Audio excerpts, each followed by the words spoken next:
Et salut tout le monde et bienvenue dans ce nouvel épisode qui sera en improvisation. Vous avez beaucoup aimé l'épisode 11, j'ai moi aussi beaucoup aimé le faire, donc j'ai deux nouvelles à vous annoncer. Premièrement, les épisodes d'improvisation ne remplaceront jamais les épisodes classiques, bien entendu. Mais il se trouve que, vu qu'ils sont relativement faciles à faire, et en même temps très intéressants, parce que ça nous permet de se rapprocher quelque part d'une certaine façon, des conditions de l'accident, avec des grosses guillemets, puisqu'au moins là, je vais pouvoir analyser sur le fait, en direct.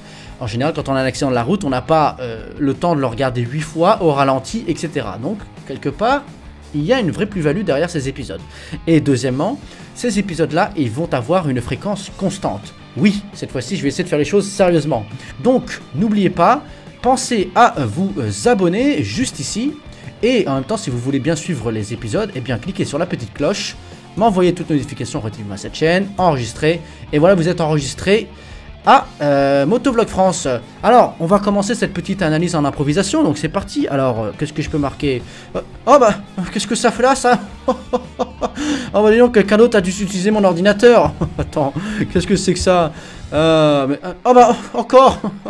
Ah bah c'est un sacré grippant, dis donc. Bref, je rigole. Allez, c'est parti. Accident moto. Non, on va faire autre chose. On va utiliser une des sources principales que j'avais pour trouver des accidents de la route. Ça s'appelle les No Prisoners. Alors, les No Prisoners, vous allez voir, c'est vachement bien. Et ce sont des compilations, en fait, voilà, il y a une compilation là de 2 heures, une autre de 2h04, 2h30, 2h40, 2h20. Et ce sont des accidents uniquement de moto. Donc voilà, donc la chaîne c'est Constantinos777. Bon, il y a beaucoup de vidéos qui ne lui appartiennent pas bien sûr, mais bon, c'est pas moi qui vais juger. Donc c'est parti, on va regarder le 2017, j'ai vu qu'il était sorti. Et ben c'est parti. Ah bien entendu, j'ai vu seulement les 4 premières minutes, mais j'ai pas vu les 2h06 de compilation. Donc on va en mettre un au pif, j'en sais rien, moi tiens, comme ça. Et on va commencer. Alors, je vais regarder la compilation, mais il y en a beaucoup qui sont pas intéressants. Donc je vais la regarder, et dès qu'il y en a une qui est intéressante, et ben je vous reprendrai. C'est parti. Alors là, j'ai trouvé un accident qui était intéressant. Alors je vous préviens, il est extrêmement brutal, d'accord? Donc voilà, si vous êtes sensible, ne le regardez pas. De toute façon, j'ai envie de vous dire, si vous êtes sensible, ne regardez pas des analyses d'accidents. Bref, regardez, ça va parler de lui-même, regardez. Ouais, bon, c'est extrêmement violent, on est d'accord. Moi, ce sur quoi je voulais venir, eh bien, c'est cela. Est-ce que vous vous rendez compte que la collision a eu lieu ici?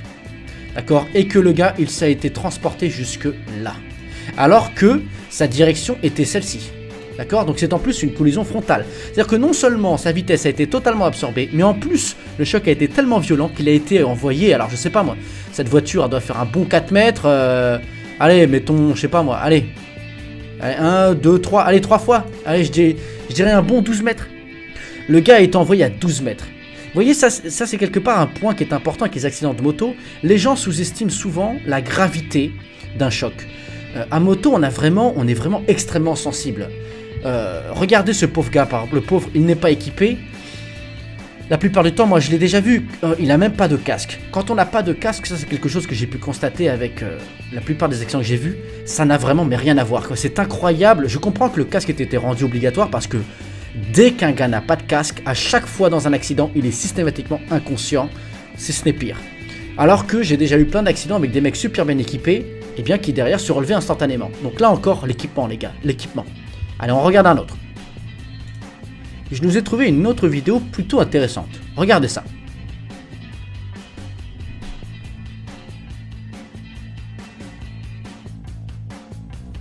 Vous voyez un petit peu? On la refait une fois. Donc on a une moto qui roule à une allure plutôt vive. Hein. Je vous cache pas que ça se voit qu'il est plutôt vif là. Regardez. Il roule vite le gars. Regardez bien. Hein. Voilà. Concrètement là, il roule pas à 50 km/h. Et il est en custom. Ensuite, ce qui se passe, c'est qu'au plus loin, il y a une voiture qui veut se garer, d'accord, au niveau d'une place de parking. Elle a mis son clignotant. Mais elle n'a sûrement pas regardé le motard et ou l'a vu mais a sous-estimé son allure et a donc pris la décision de se garer.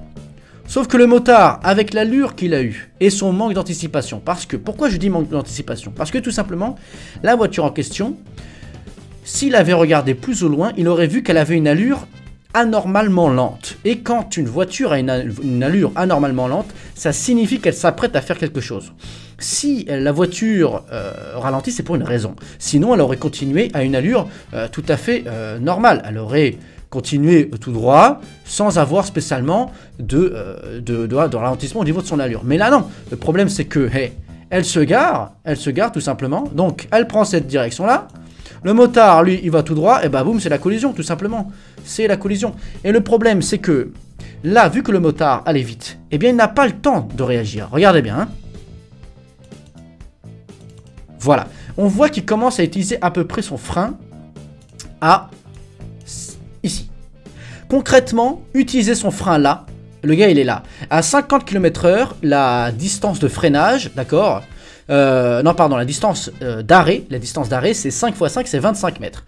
D'accord. Bon, il commence à freiner ici. On va dire donc que sa distance de réaction, elle est la suivante. Et ça, c'est sa distance de freinage. La distance de réaction, elle vaut environ 3 x 5, 15 mètres. D'accord. Donc, on va considérer qu'il a à peu près 10 mètres pour s'arrêter. Là, concrètement, les 10 mètres, il les a pas. C'est-à-dire que même si jamais il avait freiné vraiment extrêmement efficacement, bah, quoi qu'il arrive, en ayant commencé à freiner ici, eh bien il se serait arrêté environ 10 mètres plus loin, donc à peu près ici quoi. Donc quoi qu'il arrive, la voiture, il se la serait pris. Et c'est ça l'importance de la vitesse, notamment en agglomération. Il faut toujours essayer de garder en tête que, eh bien, quand vous roulez à 50 km/h, il vous faut systématiquement 25 mètres pour vous arrêter. Et 25 mètres, c'est beaucoup, c'est vraiment beaucoup 25 mètres.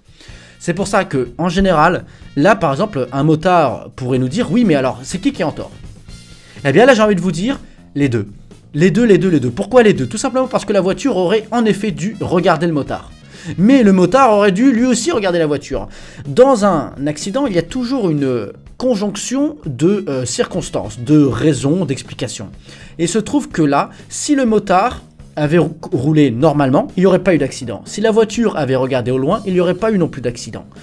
Beaucoup de motards, mine de rien, ont des accidents, mettent la faute sur la voiture, sans se rendre compte qu'au final, si jamais ils avaient roulé beaucoup plus prudemment, eh bien ils n'auraient tout simplement jamais eu ce même accident. On passe à la suite. Je nous en ai trouvé une autre, c'est une vraie pépite. Vous allez me dire un petit peu ce que vous en pensez. C'est parti.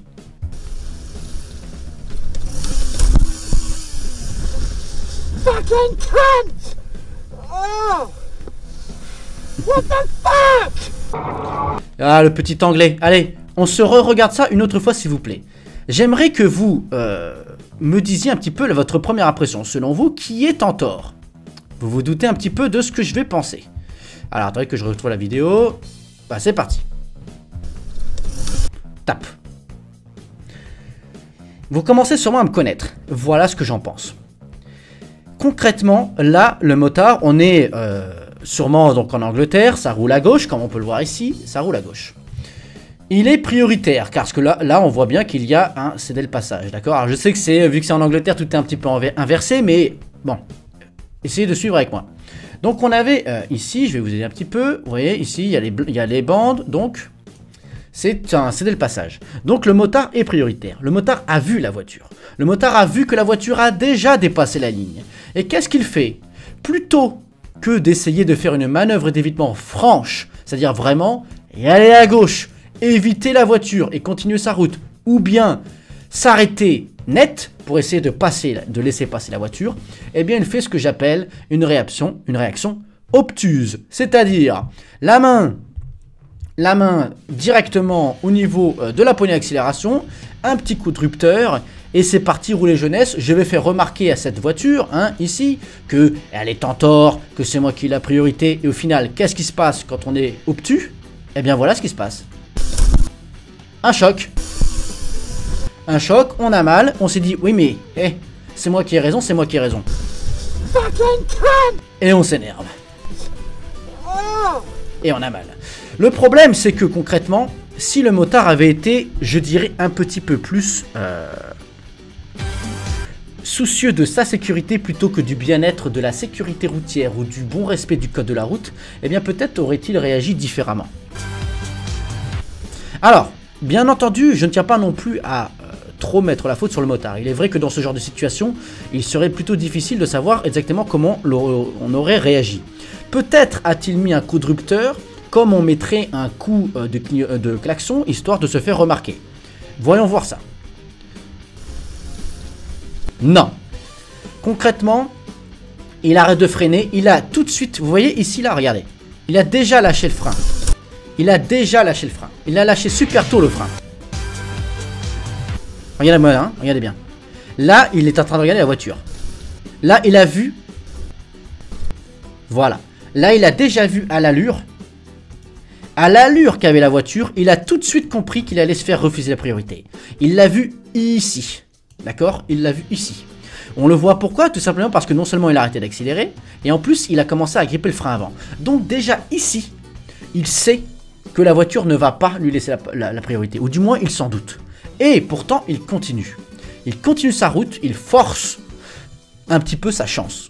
Il voit bien qu'il a affaire à une voiture qu'il ne l'a pas vue, à une voiture qui conduit mal, de fait, vu qu'elle ne voit même pas un motard en pleine journée, bien visible, avec une combi a priori rouge, etc. Donc c'est un mauvais conducteur. Qu'est-ce que vous allez essayer de lui mettre un coup de pression prioritaire, j'ai envie de vous dire. Vous allez perdre. Et ça, quelque part, c'est regrettable. Ce sont le genre de réflexes qui serait peut-être essayer d'éviter. Je pense que dans cette situation, ce qui aurait été le mieux, c'est de tout simplement, quand on a remarqué que la voiture allait nous rentrer dedans, eh bien, l'éviter, d'accord, ou s'arrêter. C'est-à-dire faire des manœuvres, agir, pas simplement parler, essayer de se faire remarquer ou je ne sais quoi. Agir, prenez les choses en main.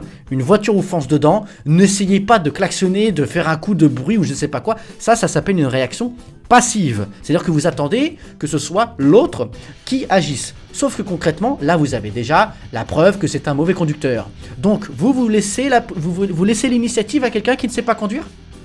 Non, vous savez conduire, vous prenez l'initiative, c'est vous le chef. Quelqu'un conduit mal, vous prenez ce qu'on appelle en anglais une evasive action. Donc, bam, vous bougez, manœuvrez d'évitement, vous faites quelque chose. Ne restez pas passif sur la route. Et n'essayez pas de croire que parce que vous êtes prioritaire, vous allez avoir un ange gardien qui va vous protéger ou faire en sorte que, eh bien, la bienséance vous protège, je ne sais quoi. Ça ne marche pas comme ça. Ça ne marche pas comme ça. Voilà. Bien entendu, ce sont des analyses plutôt légères. J'espère qu'elles vous ont plu. Je referai ça à l'occasion. J'aime beaucoup faire ce genre de petites analyses. À chaque fois, on en verra 2-3. L'idée, c'est pas que ça dure 200 ans. C'est simplement qu'on en voit plein. Qu'il y ait de la quantité. Et puis, moi, j'aimerais aussi beaucoup voir vos commentaires, que ce soit un petit peu interactif. J'ai essayé de mettre un petit chat... là en bas à droite avec un compte Twitch, etc. Malheureusement j'ai pas forcément une super bonne connexion, donc ça n'a pas été super prometteur. Donc peut-être plus tard, peut-être si j'ai une meilleure connexion, on verra. Peut-être si vous avez une suggestion, proposez-la moi. Et puis on verra ça. Voilà, je vous remercie. J'espère que ça vous a plu. N'oubliez pas, abonnez-vous, mettez un petit like, un petit com, ça fait plaisir. Partagez si ça vous plaît ce genre de choses. Et puis je vous dis à bientôt. Allez, ciao tout le monde.